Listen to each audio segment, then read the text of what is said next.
Today we've been discussing about the challenge that decarbonization poses to the shipping industry, and the question is the shipping industry ready to actually deal with such a major issue?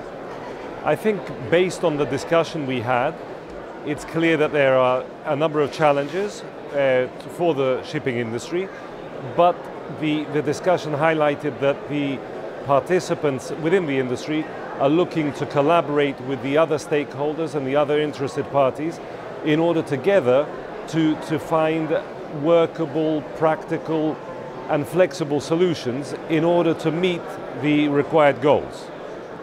So essentially the challenge that the shipping industry is facing, how exactly are they going to deal with it in the next future, given that there is a cost involved and it may actually reach sky high?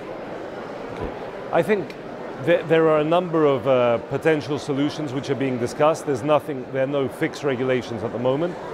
There is this discussion about creating a fund which will then be used to, the funds which are gathered by that fund will then be used to promote innovation and find technological solutions to provide for cleaner fuels. So that's one way.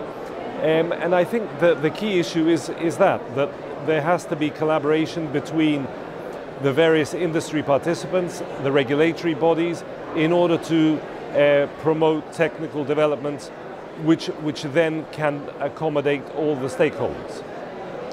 Obviously a sustainable framework which needs to be put in place comes as an opposite side, if you like, in terms of the regulations.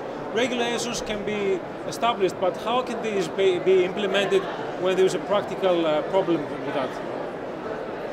Well, I think this is where the industry needs really to become involved, because they have to. The industry will be the one who will be forced to comply with certain regulations.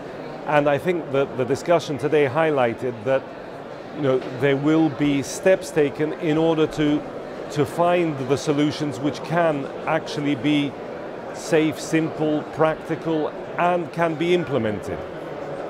What strategies do you believe can be adopted in order to actually reach the goal of decarbonization? Well, I think again this is more for the people on the technical side.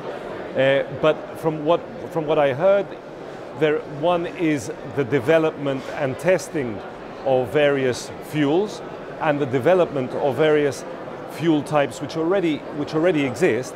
But then that has to be accompanied also with investments in infrastructure, because these go hand in hand. You can't just say we convert to this type of fuel when the infrastructure isn't there. And then that has to be aligned with changes also to ship designs and to changing the existing ships as well. Now, Mr. Paleokrassas, you have actually attended this Capital Link Forum once again. What are the impressions you got from that? Well, I think the impressions this year in particular are very, very positive. I don't think I've ever seen this many people in the morning. Capital Link attracts lots of participants. It's a very well attended conference, and also the quality of the attendees is very good. But this time I was very surprised by how many people there are from the morning, and participating in the forum.